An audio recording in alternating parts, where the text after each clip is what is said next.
Welcome to The Explainer. Today, we're diving into Black Friday, but our source material has a much better name for it, the fancy term for impulse shopping day.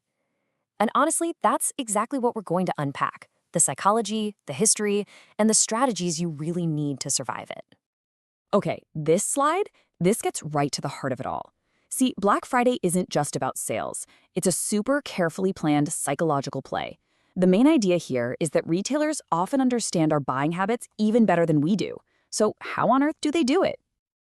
To really get how we ended up in this huge annual shopping frenzy, we have to go back to the beginning. I mean, where did the name Black Friday even come from? You might be surprised to find out it wasn't dreamed up by some marketing team in a boardroom. So get this, the term actually started with the police, who used it to describe pure chaos in the streets. But then, retailers did something absolutely brilliant. They took this negative name and completely flipped the script, reframing it as the day their accounting books went from being in the red to in the black. Talk about a rebrand. That was really the first step in creating the spectacle we know today. And that brings us to the modern retailer's playbook. They've learned how to harness that original chaos. It's not some unfortunate side effect of a sale anymore. For them, the chaos is the entire point. I mean, it's no exaggeration to say Black Friday can feel like a literal stampede. It's a competition that's designed not around who has the most money, but who is the fastest and, let's be honest, the most aggressive when it comes to grabbing those limited stock items. So how exactly do they create this hunt? Well, they manufacture scarcity with those doorbuster deals. They trigger a herd mentality with huge crowds. And then they add intense time pressure with all those limited time offers.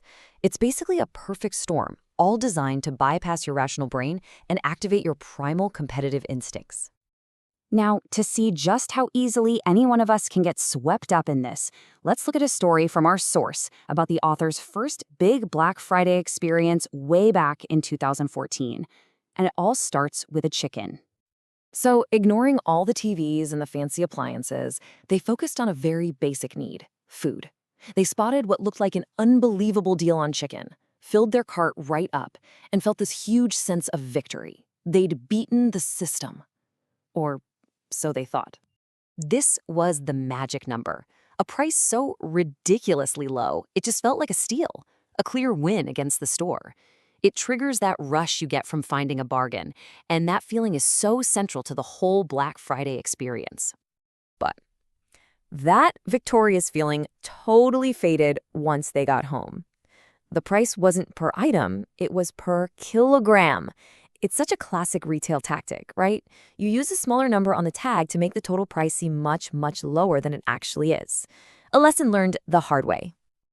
So now that we know about these psychological traps, how do we actually navigate the day without getting caught? How do we become smarter shoppers? First things first, let's just wrap our heads around the scale of what we're up against. In 2024 alone, South Africans spent over 30 billion rand on Black Friday. That's a staggering amount of money. And yeah, that figure definitely includes that air fryer you might have bought last year. The pressure to spend is just immense. Okay, so here are some really practical steps to protect your wallet. Step 1, only shop for things you actually need. Step 2, set a firm budget before you even look at a single deal. Step 3, leave temptation at home. Maybe leave the credit cards in the car. And step 4, remember January. That long broke month is the real price of impulse shopping in December. But the real battle, it isn't in the store. It's all in your mind. And that brings us to the biggest takeaway from all of this. Because what's actually more important than a one-day discount? What's the real prize we should be focused on? Black Friday is, more than anything, a test of emotional control. The sales are temporary, but the habits you build, whether they're of impulse or of discipline, those last a lifetime. The real goal isn't a cheap TV. It's the long-term prize of financial freedom. And that's the bottom line, right there. Every small decision to resist an impulse buy, to just walk away from a deal you don't truly need, is a step towards that bigger goal, not letting your money or your emotions control you. So that's the question to carry with you as the deals start rolling in. It's not about avoiding every single sale, but it is about being intentional with your choices. Thanks for joining this explainer.